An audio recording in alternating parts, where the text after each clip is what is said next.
नमस्कार। 16 सोमवार आज मो 16 सोमवार व्रतर शेष हो श्रावण मास प्रथम सोमवार ठू आरंभ करी कार्तिक मास शेष जाए जिते भी सोमवार अच्छी सबु सोमवार व्रत करी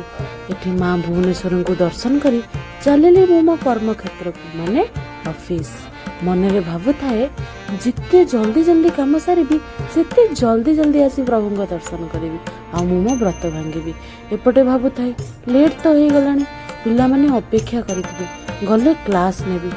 ऑफिस रे पहुंची गली आउ ए जगह पढ़िला टाइम रही केतेबेले फूल पुणी केतेबेले पत्र ऋतु अनुसार सब बेले परिवर्तन होता है मनरे कॉन्फिडेंस नहीं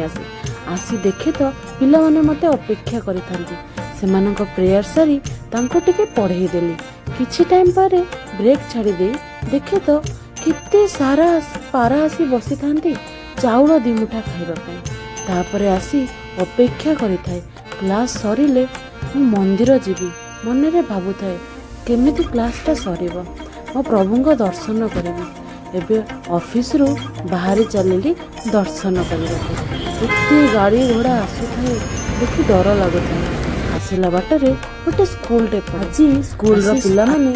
कितने सुंदर सुंदर प्रोजेक्ट करथांती और तांको पेरेंट्स मानक सहित आसथांती ए सब देखि मो पिला दिन कथा मन पड़ीगला संध्यारे समस्ते मिसी बाहर मंदिर जिते बेले रास्ता रे जाओ सबु बेले गाड़ी एबे मंदिर पाखरे पहुंचिकी अपेक्षा करथिलु केतेबेले दर्शन करिबे माँ बृंदावती को प्रणाम करी एबे अपेक्षा थिला शंभु केते सुंदर देखा जाउछंती तांको दर्शन करी मो व्रत भांगिली आउ तापरे चलिली मारुति मारुति को दर्शन करदेली एबे जाउछि जगह पाखକୁ जगह को टिके देखिली ता सेवा करिया को भारी इच्छा होला काहे मो भाग्य पूरी जीवाकू दीर्घ 10 वर्ष हेलानी अपेक्षा करी बसिछि एबे तो डोरी लागी सेवा करी दर्शन करी चलिली कार्तिक दीप देखिया कार्तिक मासरे सारा संबंध देखिया